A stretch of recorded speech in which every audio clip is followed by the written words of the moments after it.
is Dave D1963. It's 12 July. It's going to be a hot one today. It's supposed to get up to 105. But I always get a bunch of questions on how I set up for ground blinds. So let me just kind of talk about what I've got going on here. I've got a nice little isolated white oak patch right here that the deer constantly use when they're dropping. There are very few acorns up in here this year. There are a few in those trees, but very few. But there's a scrape tree right here, and then on the other side there's a scrape tree over here that I already I freshened that scrape up, mocked it up, and then I'm going to do the same here. I'm going to set up a tree stand on the the predominant wind is from the southeast blowing back this way. So I'm going to set up a tree over here for that scrape in case they're scent checking on that, but this is for a northwest wind. I've got grape bedding over here and grape bedding on a hilltop over here. That's grape trees right here, so I believe a lot of these bucks are going to come through here and use their eyes to look up into this oak flat and to look at that scrape and also catch the wind.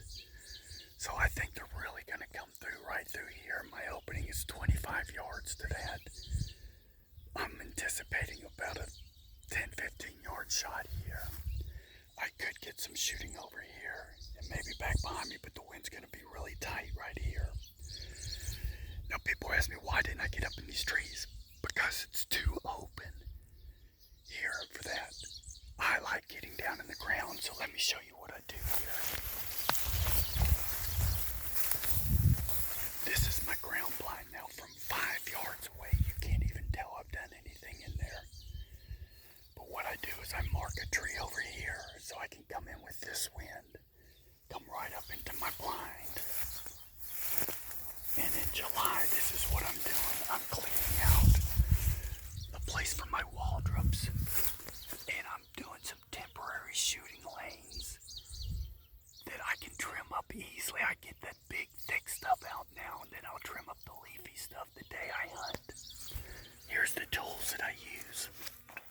This is a Gardno that I use to make my scrapes, but I also use it to clear out my ground blinds. I've got it to where it's about 3 or 4 foot, and it does a really good job of cutting down these roots and keeping the brush down to a minimum in here.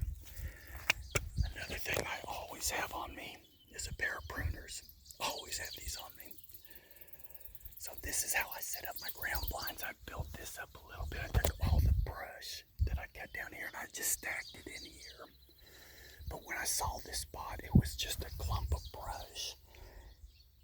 So I don't have to build ground blinds. I'm just coming in here, hollowing out a little area, and then making sure that I have the shooting lanes to where I think the most of the deer travel is going to be.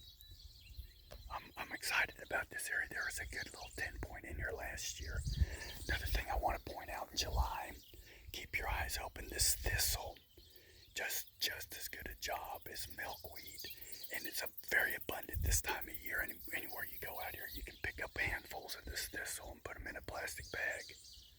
Anyway, this is setting up a ground blind. Dave D1963 out.